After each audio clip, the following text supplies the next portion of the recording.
we are keeping our focus on the City Council's oversight hearings today, examining the Mamdani administration's response to the extreme cold. This comes after the number of people who have died outdoors in the last couple of weeks has climbed to 18. Joining me now to talk more about this are the two lawmakers who led today's oversight hearing. Councilmember Oswald Feliz represents the neighborhoods in the Bronx that include all or part of Fordham, East Tremont, and Belmont. He is the chair of the Committee on Public Safety. Councilmember Hudson of Brooklyn represents parts of or all of Fort Greene, Clinton Hill, and Prospect Heights and Crown Heights. She is the chair of the General Welfare Committee. Good evening. Welcome back to the program. Good to see the both of you. So tell me about the enhanced Code Blue. When temperatures go down, something's supposed to change in the city as far as its response. It's also supposed to proactively go out and do certain things. That was really the subject of today's hearing.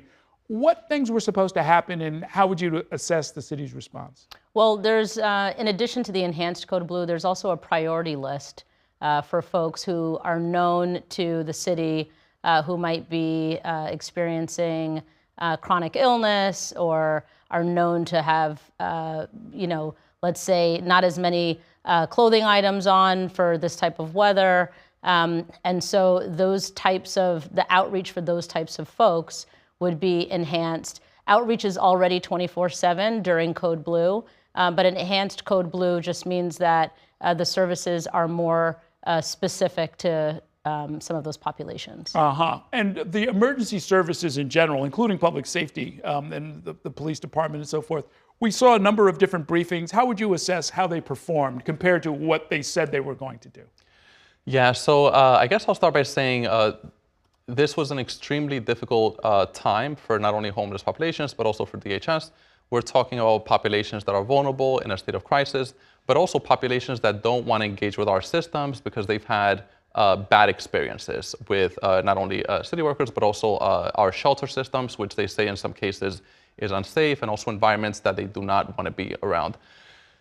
The city did a lot to make sure that we were reaching homeless populations. The city reached thousands of people, but the big question was whether we took steps to make sure that we were not only reaching them, but also providing them with a safe, warm place where they would say, yes, I'm willing to accept help, and I'm willing to spend the night or the weekend in this specific place rather than being outdoors. Yeah, so when somebody is brought in from the cold, whether they're coming from an encampment or anywhere else, where specifically do they go? There's a temporary warming center, I imagine, but then what's the plan for them? There are stabilization beds, safe haven beds. Those are the types of beds that are available to people coming directly off the streets.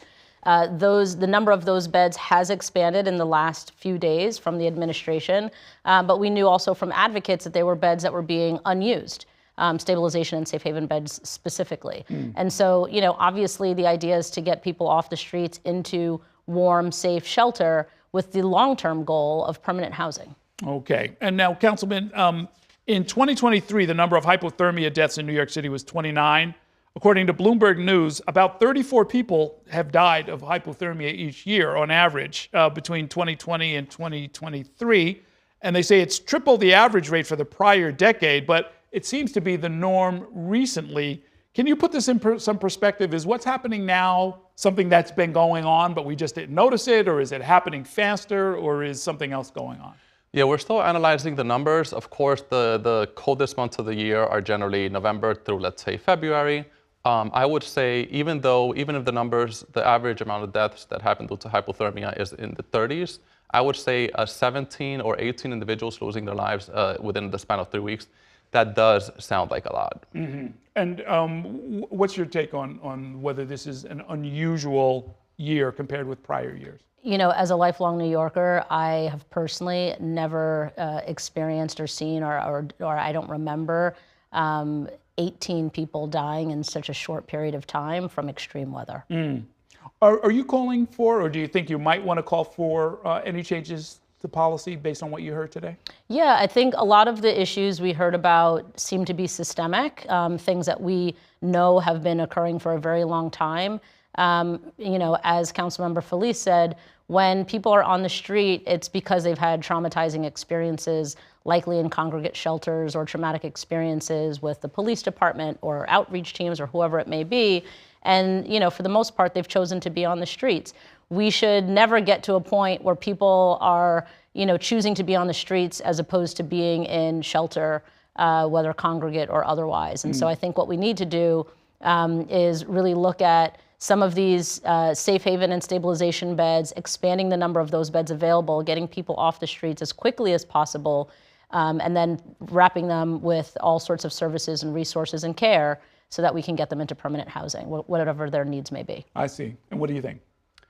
I agree. I think we need to do everything to make sure that we're providing systems where homeless individuals, we're reaching them, but also providing systems where they would be happy to stay in our different systems, homeless shelters, but also in different warming centers that we might have available.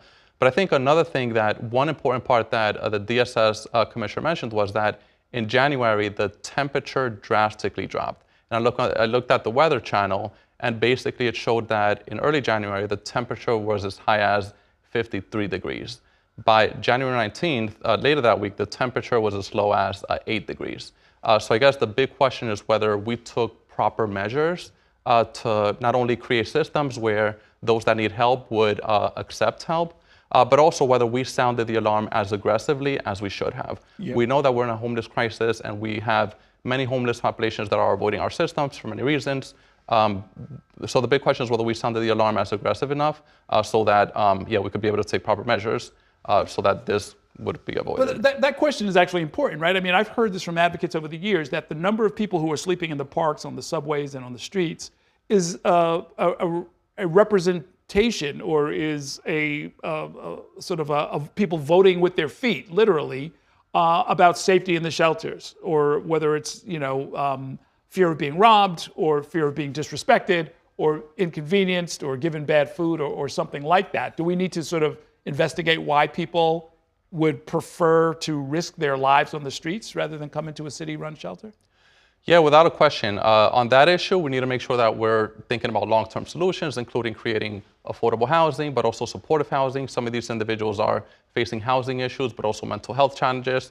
So we need to make sure we're providing all the help that they need, which includes housing, but other measures. But absolutely, we need to think about our homeless shelter and think about ways and steps that we can take to make sure that if individuals are having an emergency and there's severe cold weather outside, so they could comfortably say that they will stay there and not have issues like the one that we saw. I would add just very quickly, we heard from somebody today who gave testimony, who came in person from a shelter and specifically stated that he slept last night in the cold weather temperatures by choice because of a conflict he was having with one of the staff members at that shelter. So we've collected his contact information. My office will be following up with him.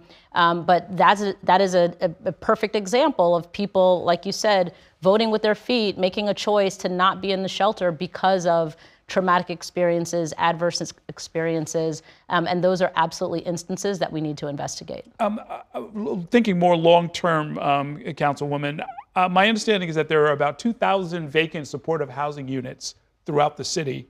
It's hard to get those beds. It's hard to get them online. They have a lot of the wraparound services that you're talking about, and they have a population that very badly needs those services. How do we get that? How do we get those beds filled, basically, if we're already paying for them and they already exist and we know that the need is there? We need more of our systems to be talking to each other more regularly.